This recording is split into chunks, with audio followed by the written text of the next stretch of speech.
Welcome, everybody, to Tectonic Takes. More Quakes news came out. Danny Hoesen to Bay Area East FC, or known as Austin FC. Big news. They select their first pick, Danny Hoesen, out of San Jose Earthquakes. Here with me, I have my co-host here all the time, usually, or it's Will, but today we have Ivan. Is Ivan Ornelas. What's up, man? How you doing today? Yeah, I'm doing very well, Favi.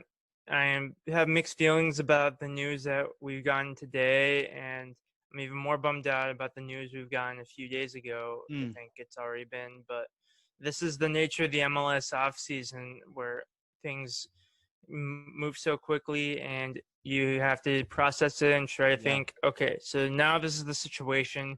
These are the pieces we have left. What is the next move? And we're going to find out if these moves are going to encourage San Jose Earthquakes ownership for the first time in forever to be a bit more proactive in the transfer market.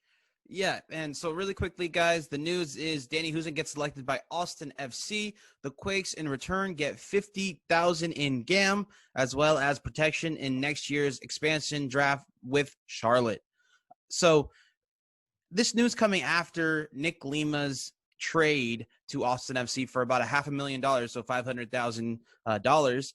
I was talking to Will saying that, this is going to protect us from this expansion draft. This is a handshake deal. Jesse Fiorelli loves to do these. And it actually turned out that it wasn't a handshake deal. So it just proves even more that Nick Lima was even further in the doghouse. Almeida found an opportunity to get rid of him, and I guess that's what it came out to be. But Ivan, what are your thoughts on Danny Hoesen leaving for $50,000, essentially a player that was already leaving, right, for $50,000 and protection next year? What do you think?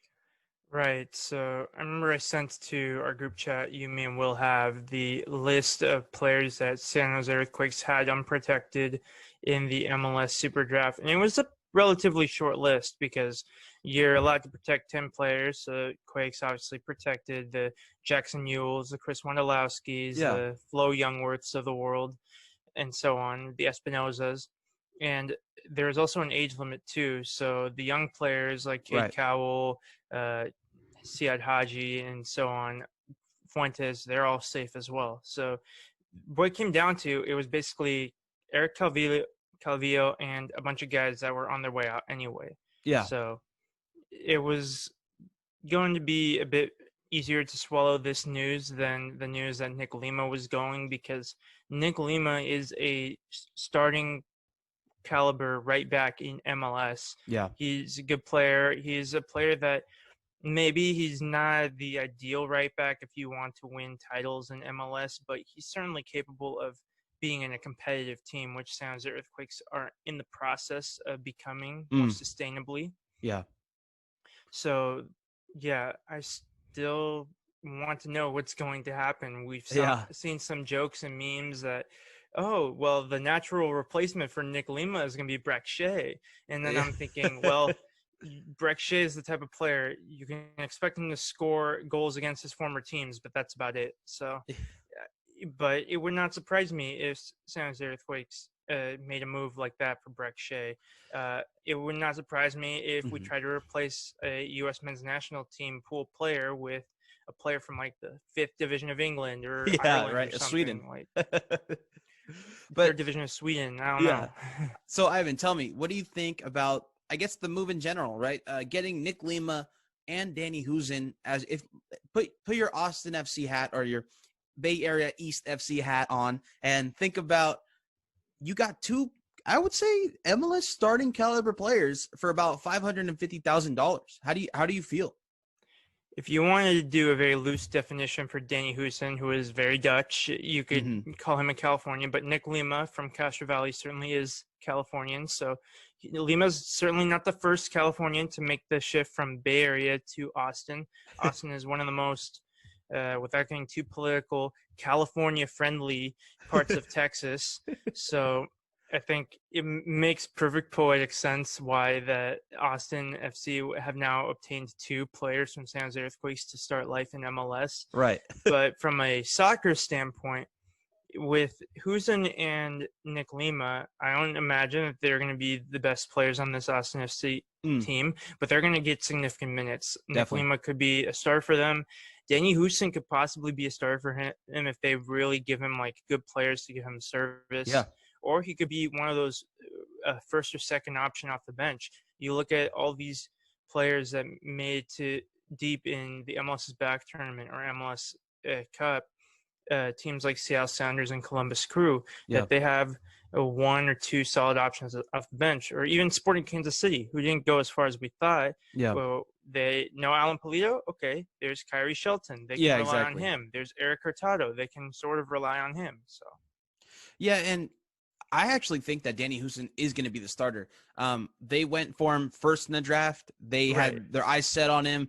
Atlanta was linked to him. So there is MLS pundits or MLS GMs out there that do think Danny Hoesen is actually a great player and deserves to not be in the doghouse necessarily and deserves to be playing minutes and playing and scoring goals. But yeah, this is a little bit of news as well. So I think all this is going to build up. I mean, we're just building up our GAM, right? I think this is too good because of the situation, too good trades for the Quakes, or one trade and one expansion draft taken player. But I think this is 2 steps in the right direction. We get money for guys, one guy that was leaving and one guy that was out of favor with the coach, and then we get to use it in the full arsenal of Matias Almeida's system and Jesse Fiorinelli's kind of system, what he's preparing for Almeida. This is a make or break year, like I said in the last video, for Almeida, and we definitely need all the money we can get so we can use that to buy players. They talked about this a little bit on Black and Azul. I believe it was Joel Soria or Jamin Moore, one of the two. They were very much leading the discussion at this point, where they were talking about if you want to convert San Jose Earthquakes from an average MLS team to a contender, whether it be next season or in the future, eventually your team's going to have to look different than what it does now. Right. While we love every player that's on this team and we see potential in a lot of the young players, and we believe a lot of our starters can be there to lift a title, whether it be US Open Cup or MLS Cup or something.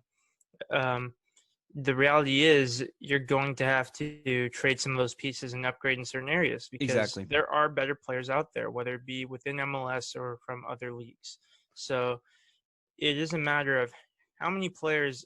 I don't want to say salvageable, because it's not like we're tanking or something. And it's not like this is a horrible roster and you're looking at, and I think, with all due respect to our friends over at Soccer Crush, FC Cincinnati, for example, when players like Kendall Waston are leaving or being denied contracts, wherever the situation was where he left the club, I'm drawing a blank, you know that they're doing a massive overhaul. This is not the case for San Jose Earthquakes, but they do need to be somewhere in the middle where they are actively moving pieces and trying to bring in better players. It's more or less trimming the fat, right? So we had a lot of players that were part of an old system that Matias Almeida was brought into and had to use, basically. And he made 2 playoff appearances, or no, I'm sorry. He made 1 playoff appearance and almost another playoff appearance. So it's just, we finally are it's exciting. We're finally going to see the Matias Almeida system, and we're bringing all this money in to help him out with that. Let's just hope it's not like an Andy Rios type of signing and more like a Carlos Fierro signing. But with the list that was presented for the expansion draft, I was okay with most of it. I don't understand why Daniel Vega was protected and Eric Calvillo wasn't. So they protected JT. Do you need to protect 2 goalkeepers? That doesn't make sense for MLS, because I can only think of a handful of MLS teams that have 2 protect-worthy goalkeepers. Right. And it's actually a little alarming. It might be JT possibly might not be the starter next year, or at least in Matias's mind, he's thinking either JT is going to go play with the national team, or we need a second-hand backup to maybe fill in some times where the form is dipping for JT Marcinkowski.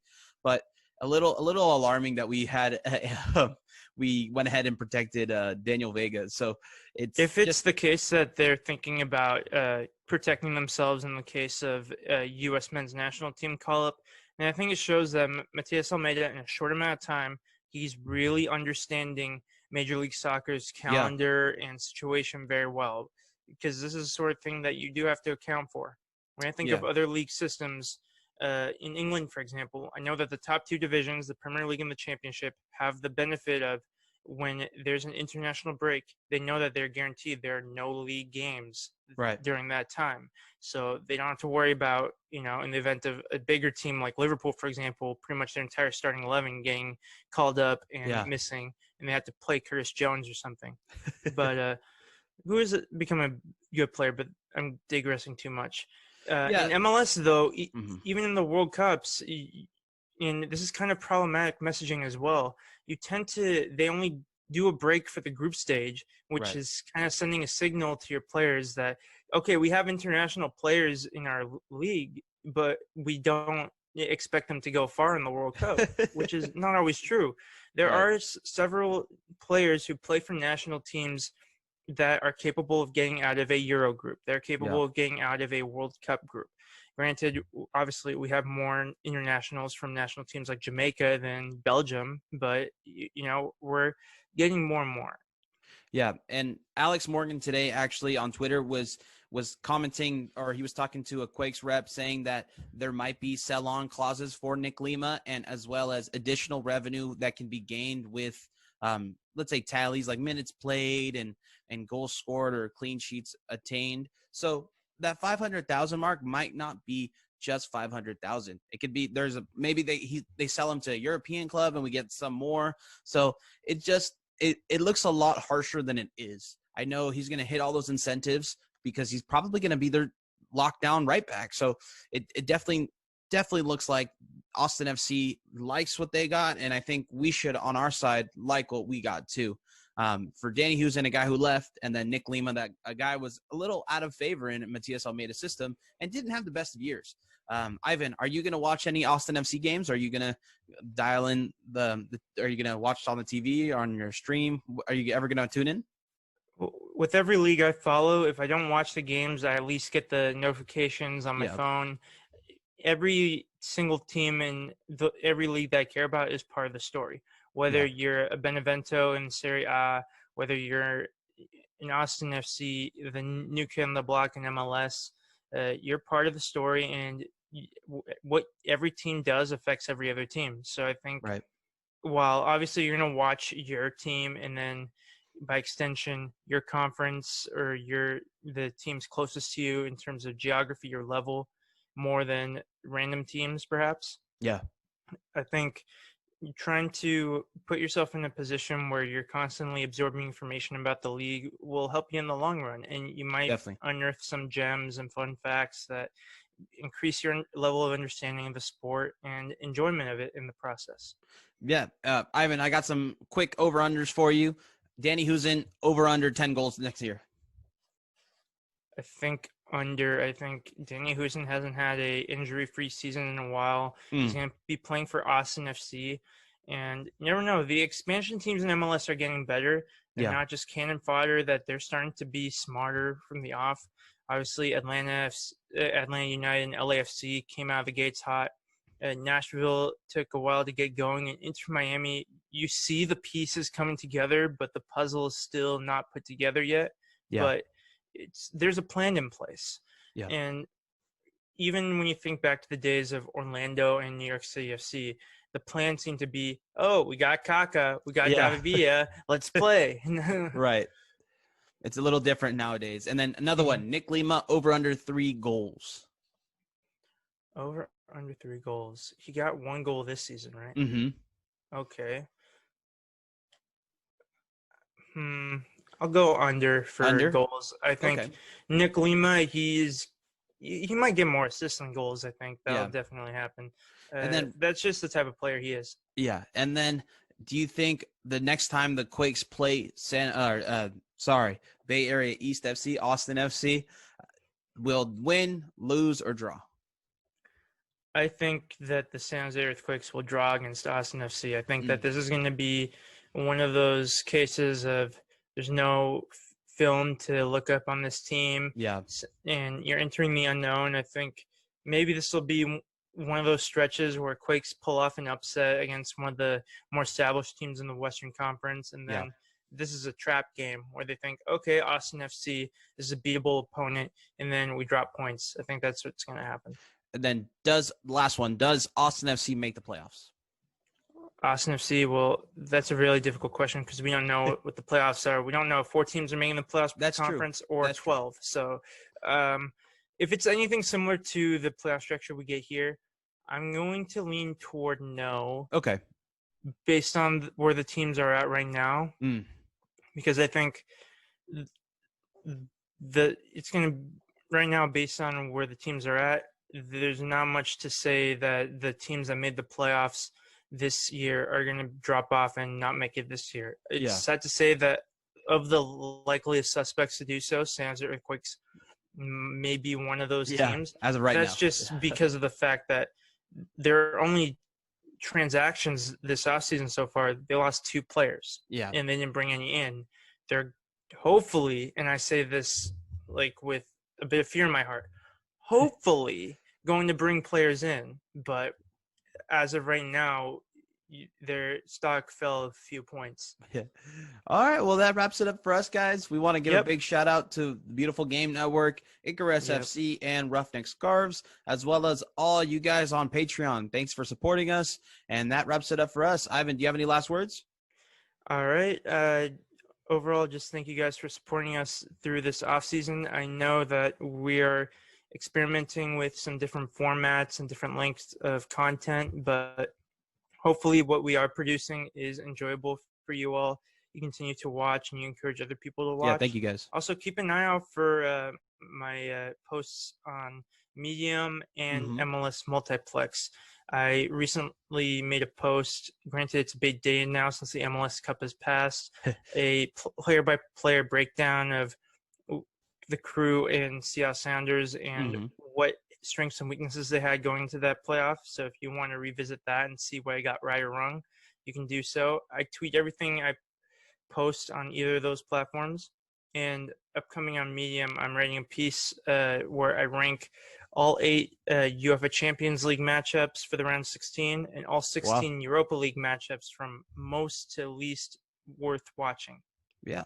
All right. Well, guys, you can find him at Ivan Ornelas 2 at Twitter. And then you can find me at the Only Quaker on Twitter as well. And then to find our show, Tectonic Takes, you can find us on YouTube, Facebook, and Twitter at Tectonic Takes. All right, guys. Thank you for listening, and go Quakes. Go Quakes.